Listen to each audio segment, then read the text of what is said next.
Hello, welcome back to Soul Search Sunday with Johnny Tiger. The date is August 30, 2020. It's been raining on and off all day outside. There's a damp, cold air coming in through the window. The scent of the summer is slowly fading away in the air and being replaced by the familiar and somewhat depressing scent of autumn here in Vancouver, Canada. Despite finding the autumn cold, wet, and uncomfortable, especially when I have to wait for the bus when I go to work, there is a certain beauty to autumn. It's a slowly winding down of the year, a time to reflect on all the things that went right and more often than not, things that have went wrong this year. And oh boy, in 2020, seems like there's a lot of things to reflect upon.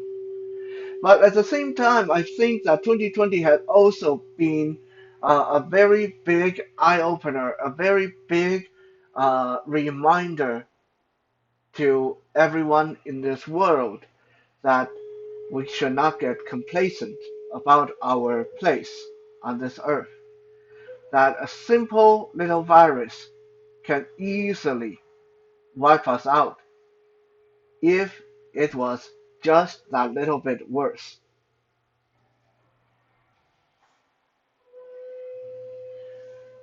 I mean, when you really think about it, we human beings been around for, well, thousands and thousands of years. Considering comparing to a lot of other animals, it's quite a short time. But we have boasted and bragged about the progress we've made, how modern we've gotten, how robust our economy has been. Well, apparently our economy is not quite as strong as we thought it was. If all it takes is a virus that by most accounts is actually weaker than your seasonal flu to bring the world's economy to its knee. But enough of that. That is not what I want to talk about today. Today I want to talk about the act of being grateful, being appreciative, and saying thank you.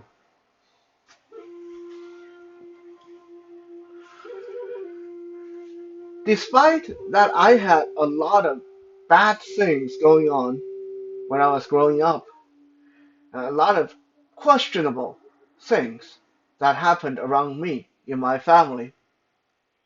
One thing that I pride myself on is that I had a very solid education in mannerism, in having the proper etiquette and manner when socializing with people. My father was very big on having good manner, even when he might be plotting hatching some evil scheme against someone. He was one of these people that would try to come across as gentlemanly and, yes, you can say fake, but he was always, at least for the most part, trying to be very polite and proper. And he expected that out of us.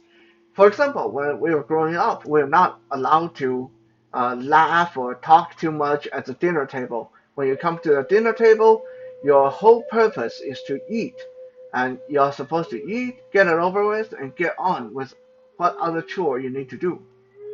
If you have too much time to gab and talk and make jokes and mess around at the dinner table, well, obviously, then you're not too hungry. Then you don't need to be here. You can go and do some chore around the house until you're hungry and can actually sit down and eat your food.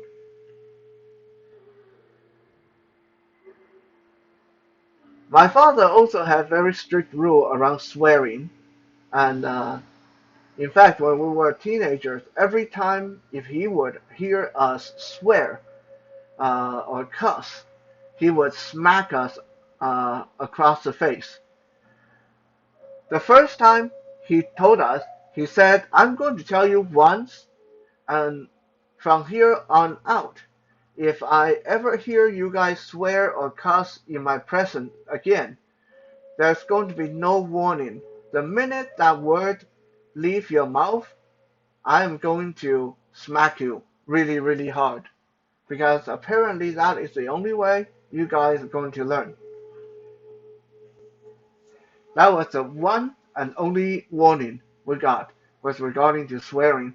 And his method of teaching uh, went into a lot of different things, including having good mannerism, saying your please and thank you, how are you, and goodbye.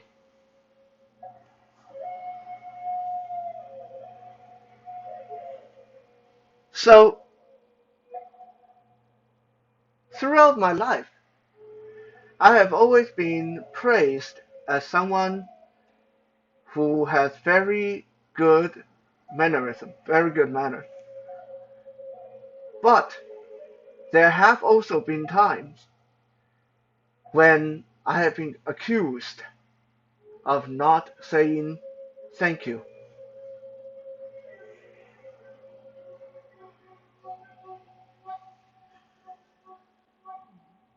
So why would that happen? It's not that I forgot to say thank you, but it's because I ascribe to a very old Chinese belief that says there are things that you should not say thank you for. There are acts of kindness that are so great. There are favors so massive that saying thank you will simply cheapen the act. I am a firm believer of that. I believe that we are, at this day and age, we are so quick and ready with our sorry. We are so quick and ready with our promises. We are so quick and ready with our thank you. And quite often, it's just a word. You say it and you believe that's done with. How often have we heard and when someone say, "Hey, I helped you out," and then the other person is going to say, "Yeah, well, yeah, and I thank you. What else do you want?" Well, that doesn't sound very appreciative to me. An old Chinese proverb also say, if someone uh, if someone lend you a drop of water while you are dying of thirst, then it is proper for you to pay them back with an entire ocean. Because with that one drop of water they lent you, they saved your life.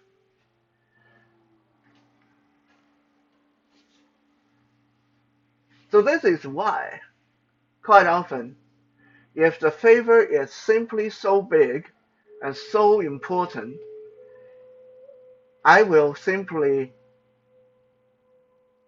not say thank you. But that does not mean that I don't remember. That does not mean that I'm not appreciative. All that means is this is now beyond the capability of a single thank you to express.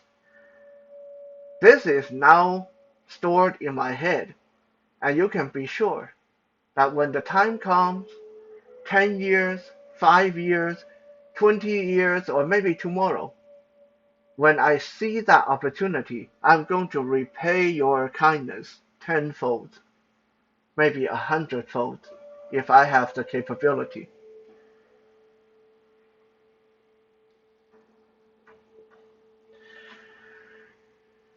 I remember about 10 years ago in Taiwan, there was this case which really uh, touch me or hit home with me. There were these two brothers.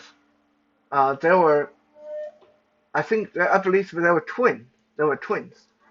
So brother A, we'll call them brother A and brother B. Brother A was dying of uh, uh, some kind of lung infection or some kind of organ infection. I think it was lung or maybe kidney. It was some kind of organ in his body. Brother A was dying. When he was dying, he begged on the social media. He went to the newspaper. He was on the donors list. He begged and asked to have that second chance. He just wanted that second chance. He said he would do anything because he was so young. He had such a long future, bright future ahead of him. He didn't want to die. He would be willing to do anything to get more out of life. In the end, his twin brother donated his organ to brother A. Brother B donated his organ to brother A. So brother A would survive. With the condition that since brother B was going to be disabled or unwell for the rest of his life, from that day on, it was up to brother A to work and uh, clothe him and feed him and shelter him. It was up to brother A to take care of him because he became ill because he donated his organ to brother A. And so the agreement was signed and the donation, the organ transfer took place. And brother A became well, brother B became unwell, and brother B moved in with brother A and couldn't work, couldn't do much of anything. All he could do was lay around the house and watch TV. And then, only a mere 5 years down the road, brother A kicked brother B out of the house. And when asked by newspaper reporter, say, how come you reneged on your promise to take care of your brother? You said you would take care of him if you get his organ. Brother A said, I didn't realize what I was agreeing to. I didn't realize I was going to be settled with a bomb for the rest of my life. If I knew this was going to be the case, I'd rather give him his organ back.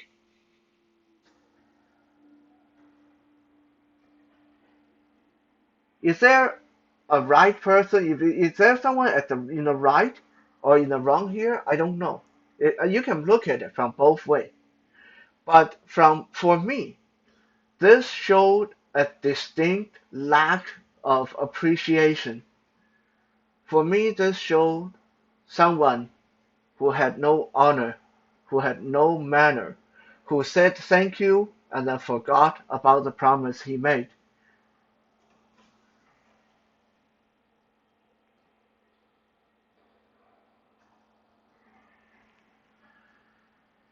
When I was in high school, I spent my first 2 years of high school in Taiwan. Back then, my family was still very, very rich, and I was very popular in school because of my family's wealth and because I generally did really good in my exams. I remember there was this kid in my class that was from a really poor family, and he was so bullied. He was bullied so much that he had no self-esteem. In the beginning, I despised him. I thought he was weak. I believed that he was weak and he was stupid. He let people do things to him that anyone with pride shouldn't allow. It was near the end of my first semester that One day, I heard a lot of my friends laughing at lunchtime, and I asked them, "What's so funny?" And they said, "You know George. We're not going to use his real name, but just say George. You know George, that idiot. He's there in the washroom. He's picking up excrement with his bare hand." I said, "Why would he do that? Oh, that's so disgusting. Why would he do that?" And so later in the afternoon, I asked George. I said, "That is messed up. I heard what you did. Why would you do that? Don't you have any pride? Don't you know that's disgusting?" George said to me, he said, "Look, it's so easy for you to judge because you're rich, you're smart, you're popular. My mom has to work very, very hard just to get me to school, just to keep me in school. Sometimes we don't even have money for food at home. My father died when I was very young. I don't have anything. I am nothing. So when people offer me to give me $100 if I would pick excrement and filth up with my bare hand, I think of what my mom had to go through to make money to put dinner on the table, and I'm okay with that. I'm going to make that $100 if that means to make things better at home." That changed my perspective. And I said to George, "Look, I'll make you a deal. I will give you protection. Me and my friend, we will protect you.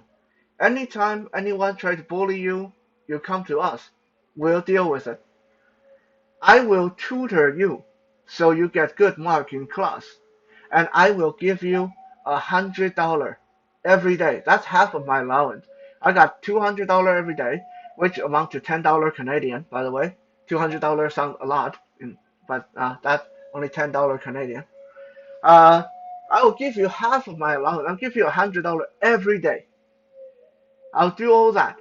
And all I ask of you is you don't let people treat you like dirt anymore." And from that day on until 2 years later, when I left to come back to Canada, every day I saw George, I gave him $100. I coached him, tutored him. Me and my friends, we protected him and helped him through some of the roughest patches.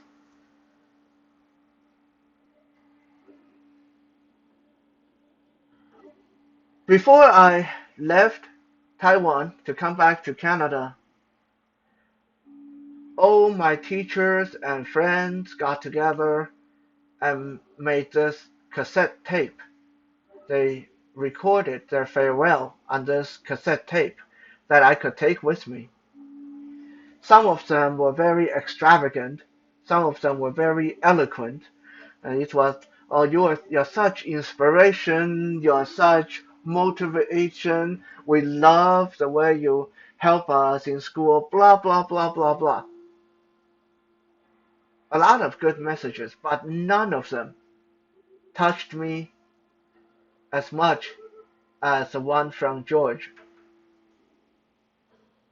George's message said, "Johnny, this is George.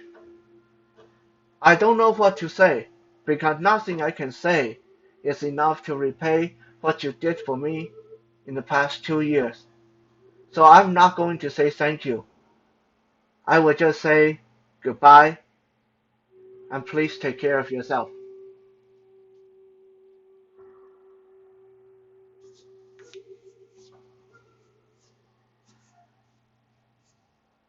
About 20 years later, one day, my mom called me on long distance, and my mom asked me, "Do you know a guy named George?" I was in George. George. Oh, yeah, yeah, yeah, yeah. Okay, I remember George. What? What's up? My mom said, Me and your dad, we were at this high-end restaurant yesterday with some friends, and the manager of the restaurant came over and he said to us, Mr. Tai, Mrs. Tai, my name is George. You guys don't know me, but your son really helped me in school. So because of what your son did for me, I'm going to give you guys this dinner free of charge. Go ahead, order anything you guys wanted. You and your friends. Everything is on the house today.